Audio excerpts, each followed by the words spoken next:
Olá, bom dia, terça-feira, 15 de outubro. Eu sou Danilo Rocha Lima e com Diogo Oliveira, vem com a gente para mais um Mundo em 180 Segundos. Seu podcast, você já sabe, só com notícias internacionais.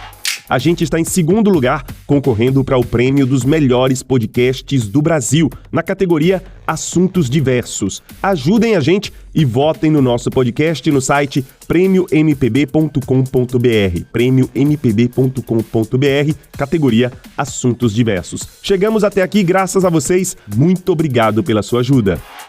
Começamos com notícias de um suposto escândalo envolvendo uma das maiores estrelas do futebol mundial. 2 tabloides da Suécia apontam que o francês Kylian Mbappé, jogador do Real Madrid, seria acusado por estupro e agressão sexual em um hotel de Estocolmo, capital sueca. O caso está sendo investigado pela polícia da Suécia e os fatos teriam acontecido num hotel onde Mbappé teria passado 2 dias na semana passada. Mas o jogador partiu imediatamente para o ataque nas redes sociais. Ele publicou um texto dizendo que tudo se trata de um conjunto de notícias falsas e aponta o dedo para o seu antigo clube, o Paris Saint-Germain. Mbappé deixa entender que a notícia é tendenciosa porque foi publicada às vésperas de uma audiência entre os seus advogados e o clube francês. É que a partir de hoje acontece em Paris uma audiência para resolver um conflito jurídico envolvendo Mbappé e o PSG, que é cobrado pelo jogador para pagar salários atrasados e bônus.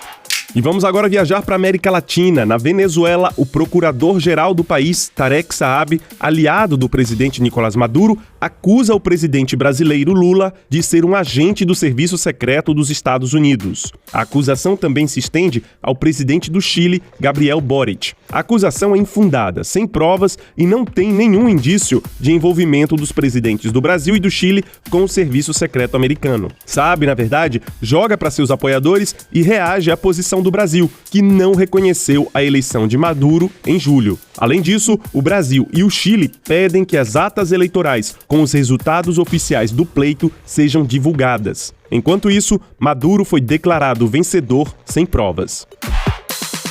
Já os presidentes do Brasil e da Argentina terão, finalmente, um encontro. Javier Milei enviou carta a Lula para confirmar sua presença na reunião do G20, que reúne os chefes de Estado das maiores economias do planeta e que acontecerá no mês que vem, no Rio de Janeiro. Desde a eleição de Milei no ano passado, os dois nunca se encontraram. Milei já criticou Lula publicamente várias vezes, o chamando de corrupto comunista. O governo brasileiro disse esperar uma retratação que nunca veio. Apesar disso, as relações diplomáticas entre o Brasil e a Argentina se mantêm.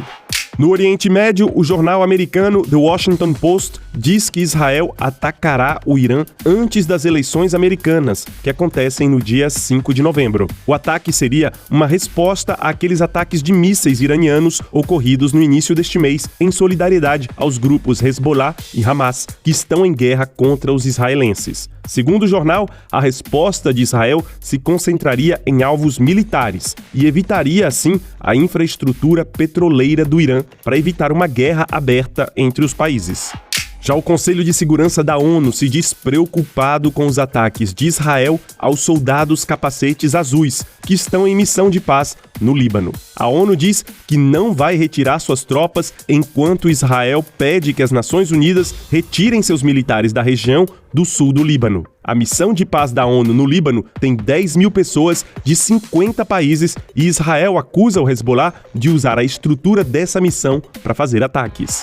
E a gente termina com notícias do Afeganistão. O regime do Talibã, que governa o país desde 2021, quando os americanos deixaram o território, agora anunciou uma lei que proíbe a publicação de imagens de qualquer ser vivo nos meios de comunicação. A medida estabelece que os meios de comunicação não desrespeitem a lei islâmica, que é contrária à publicação de imagens de seres humanos, segundo a Sharia, para um porta-voz do Talibã. Enquanto isso, desde a volta do regime ao poder, os direitos das mulheres foram retirados, vários meios de comunicação fechados e 1/3 da população afegã está com fome. A comunidade internacional assiste a tudo isso sem mobilização contrária. E é isso, a gente fica por aqui. Compartilhem o nosso podcast com amigos e família, nos grupos de mensagens, nos deem 5 estrelinhas e não esqueçam de votar no nosso podcast no site Melhores Podcasts do Brasil. Para vocês, um bom dia, um grande abraço e até mais.